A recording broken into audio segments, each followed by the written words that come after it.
to Your Story is Your Strength podcast, a podcast about how your story, our journey through life, its events and activities is your strength. Thank you for joining us today for episode 13, Living Out Loud, the story behind the memoir. Hi, everyone, and welcome to this very special episode. I'm Sarah Locke, and today I'm sharing something deeply personal and incredibly meaningful to me, and that's my debut memoir, Living Out Loud. It releases on October 28th. It's exactly 2 weeks from the recording of this episode, and I couldn't be more anxiously excited than I am about it to release. Now, this book is more than just pages and chapters. It's my truth, it's my journey, and it's the story I never thought I'd tell, but knew deep down that I had to. Now, I've always believed that stories have power. But for most of my life, I didn't feel like I had the right to tell mine. I grew up on a farm in New York, smack dab in the middle of two brothers. Life was competitive, loud, and full of grit. And I learned early on how to be tough, but not necessarily how to be me. I didn't feel comfortable in my own skin. I knew something was missing. I knew I wasn't who I was meant to be. But I mentioned in my book, it's like a puzzle piece was missing. It just didn't fit no matter how much I turned or which direction I laid it in. It just wouldn't fit. And I didn't know how to say it. So I didn't. I didn't know who I was. So I wasn't until I was 35. Now, what happened up to 35? Well, when I was 35, I had the perfect life. The white picket fence, the husband, the kiddo, the American dream. And I was drowning in silence. I was overweight.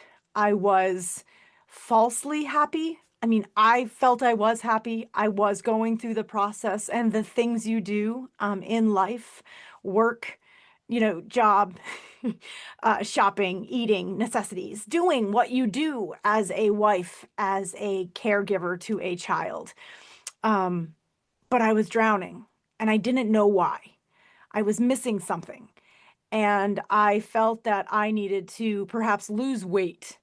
I was significantly overweight. I didn't feel good with myself. Maybe I'd become more confident if I lost weight. So I went on that journey, that path to lose weight, getting up at 4:30 in the morning, making every workout happen, working out in the evenings, pushing myself harder than I ever did. And I did. I ate right. I lost the weight. I dropped 100 pounds, I think 120 pounds at my most. And I was feeling really good about myself, yet still not whole. What would make me complete? And that question just kept churning in my brain. And without giving away some of the book, I came out later in life. It was the hardest thing I'd ever done. I didn't know what I didn't know. And if I knew then what I know now, I wouldn't do it any differently. Because I have an amazing daughter. I have an amazing friend who is now my ex-husband. But not because I wasn't ready to come out, did I come out, right? It's because I knew I would hurt so many people I loved to come out. So waiting was a matter of time. It was a matter of me realizing and putting all the dots together, fitting all of those puzzle pieces together to actually come up with that this is who I was.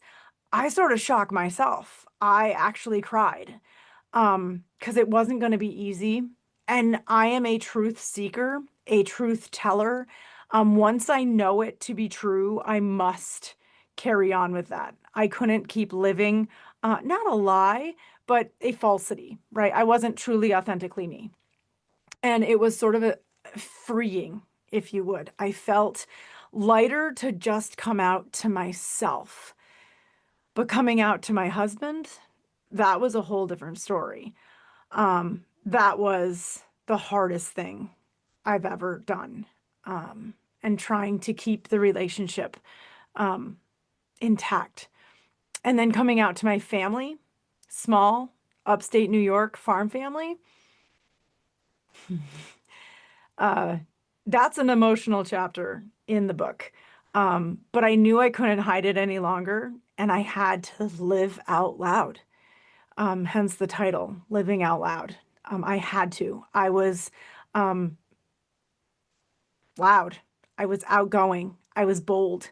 I had built this personality that was bigger than me, and I needed to step into and out of the shadows into that personality. And people ask, why did you choose a memoir? Why not a blog? Or you had a podcast, why not share it there? Or a series of essays or whatever, what tell you? I've done those, right? They're there. They're pieces of my story. They're not the whole. And a story needs to be told in its wholeness. I needed to be raw and I needed it to be mine. So a memoir allowed me to trace the full arc, right? From growing up feeling invisible to coming out to being diagnosed with multiple sclerosis. It let me show the layers, the contradictions, the heartbreaks, tying back and connecting the dots and the healing that had to happen on all levels and all sides of my story. It wasn't just my healing, it was others' healing as well. Now, when I was diagnosed with multiple sclerosis, I thought, seriously, after everything, I had fought so hard to be who I was. I'd lost the weight. I found my voice. I built a life I was proud of. And now this. But giving up was never my style. I knew there was no other option but forward. It's onward, upward, grit, determination, push, perseverance. All of those words define me. I will not quit. I will not take no for an answer. I will find a way to get to a yes eventually. And that mindset forward always is what led me to create Locke's Promise. I wanted to turn my pain into purpose. I wanted to help others living with multiple sclerosis in my home state of New Hampshire. And we may be small, but we are mighty here in New Hampshire, and we deserve support too. We're very rural. We don't have the resources that some do. And I wanted to make it known that nobody should ever MS alone. It is our motto, never MS alone, because it is a dark, depressing, and truthfully horrible place to be. You're in pain all the time. Nobody sees it. Nobody can see what we feel. You're doubted. You're great one day, you're crap the next day. People don't understand that that is how we roll with chronic illness. So Locke's Promise is more than we're going to help support you financially. We're going to help you get the resources you need. We're going to become a community. We're your family now. If you've got MS, we've got MS. And we want you to know that we understand, that we hear, that we see you, right? It's a huge part of knowing. If you can't get out of your home, we want to help you get out of your home. If you feel like you cannot move and do the exercise that is a necessity when you have a disease like multiple sclerosis, we will find something for you to do. Is it jiu-jitsu? Is it Zumba? Is it Pilates? Is it anything? We want to be creative with you and help you find what works for you, because we are all individuals, and they do call this disease, multiple sclerosis, the snowflake disease, because we're all very different in how we're going through it, how we're experiencing it. But what's similar is we are experiencing it and we're doing it together. So that's the whole purpose of Locke's Promise. Founding a nonprofit, however, is not easy. Not everyone shares my dream. Not everyone has my drive, but that's okay. I don't expect everyone to understand what it's like to live with MS every day. I just hope that they're listening and they care. They provide a little bit of empathy. But I am driving so hard every single day. I get tons of messages that say, I don't know how you do what you do. And I add, with the fatigue that you have, because I am exhausted every single day, all day. And I do not sleep because MS is elusive like that and doesn't let my mind shut down. So I do have my challenges. I had to stop drinking alcohol. It's in the book, sobriety. I had to start eating healthier. I had to start drinking tea, no caffeine. I really have had to really make some life changes to get me where I need to be personally, but where I think, I can help a lot of people. And living out loud is my way of saying, you matter. You matter. Everybody does. Your story matters, how you tell it. I always tell people with MS, come to me, tell me your story. Let me try to get to a yes for you. How can I help you? But I need to know your story. I need to know your background. And I think each one of us has a story to share, a story to tell. And even when life spirals out of control, right? You still have the power to take the next step forward. How many times in my journey have I run into what I felt was like a cliff that I was looking down off of and terrified to fall? Or something that was higher than I could ever get over, and I could not climb that mountain if I wanted to. Keep moving forward.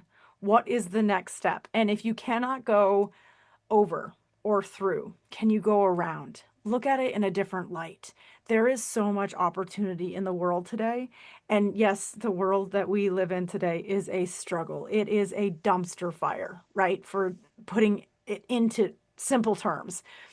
But this book is for anyone who ever has felt unseen or unheard or absent in your own life, or like you're just going through the steps, following what you think life should be.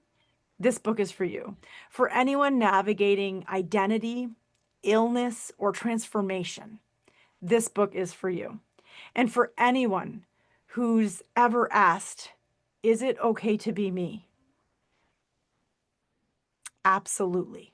We all deserve to be who we were born to be. We may not even know who that is. I may still be adjusting and shifting who I am, and that is absolutely okay, because we need to be the change that we want to see in the world. That is my biggest quote, my best line. I will sign my books with it because I want everybody to know that they have to be the change that they want to see in the world, that they want to see in their community. It is okay to be who you are in this moment. It's just you have to tell us who you are. Be seen and make sure you're heard. I want to thank you for listening to this brief podcast. I do want to push you to Amazon to look for Living Out Loud by Sarah Locke. It is on pre-order right now. It's on Barnes & Noble. You can also buy it locally here in New Hampshire at Gibson Bookstore, and you can find it at the Bookery in Manchester. Thank you all for listening. Thank you for supporting my journey, and thank you for helping me live out loud. Each and every one of you hears me, sees me, and that is very important to me. And the book shares a lot more detail. It even has some pictures in it. But I do want to share with you. I want to see you. I want to greet you. I want to hug you, because everybody deserves to be seen and heard and fit those pieces into their life to make it feel as complete as it absolutely can be while we're here on this earth. So you can pre-order the book. You can find it in all those bookstores I named. And if it moves you, share it. Because the more we speak up, the more we break free, and the more we're truly seen. So share it, talk about it, ask your questions. Please email me, message me. You can go to lockspromise.com, living-out-loud, read more about the book and connect with me. Subscribe to the newsletter. I'm going to be sharing information. And until next time, keep living out loud, own your story, tell it well, and share it often.